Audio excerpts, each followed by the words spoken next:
ہم وہی کہیں گے جو ہمارا دین ہم کو بتاتا ہے۔ فرماتے ہیں السلام علیکم، سوال، اسلام میں عرس کی کیا حقیقت ہے؟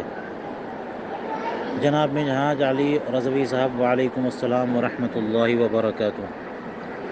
عرس اصل میں ایصال ثواب کا خصوصی اہتمام جو کیا جاتا ہے اسی کا نام ہے، یعنی جس دن کسی بزرگ اور اللہ کے ولی کا انتقال ہوتا ہے، اگلے سال اسی دن ان کی یاد میں خاص محفلیں منعقد کی جاتی ہیں، ان کا ذکر کیا جاتا ہے، ان کے فضائل بیان کیے جاتے ہیں، ان کا تذکرہ ہوتا ہے، اور پھر ایصال ثواب کی محفل منعقد ہوتی ہے، اور عین اس وقت جب ان کی روح قبض کی گئی، چاروں قل شریف پڑھ کر کے ان کی روح کو ایصال ثواب کیا جاتا ہے۔ ایصال ثواب قرآن سے بھی ثابت ہے اور حدیث پاک سے بھی ثابت ہے، اور اس پر علماء اہل سنت کا اتفاق اور اجماع ہے۔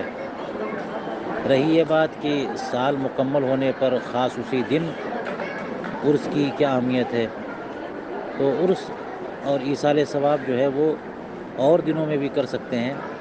اس دن کی اہمیت ایک حدیث پاک سے سمجھ میں آتی ہے کہ رسول کریم رؤوف الرحیم صلی اللہ تعالی علیہ وسلم ہر سال مکمل ہو جانے پر شہدائے احد کی قبروں پر تشریف لے جاتے تھے۔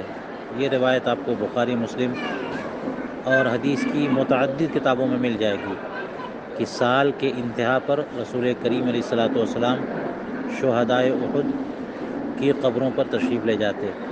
تو کیا وجہ ہے کہ سال مکمل ہونے پر ہی رسول کریم علیہ السلام جاتے؟ اس کا مطلب یہ ہوا کہ اس دن یعنی ان کی شہادت کا جب سال مکمل ہو جاتا، اس خاص دن کی کوئی اہمیت ہے۔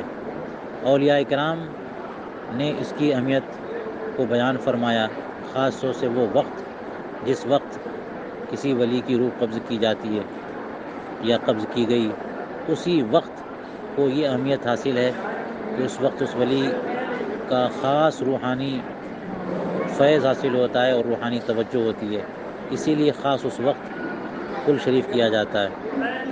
لیکن اگر کچھ آگے پیچھے بھی ہو جائے تو کوئی حرج نہیں ہے۔ واللہ تعالی اعلم بالصواب۔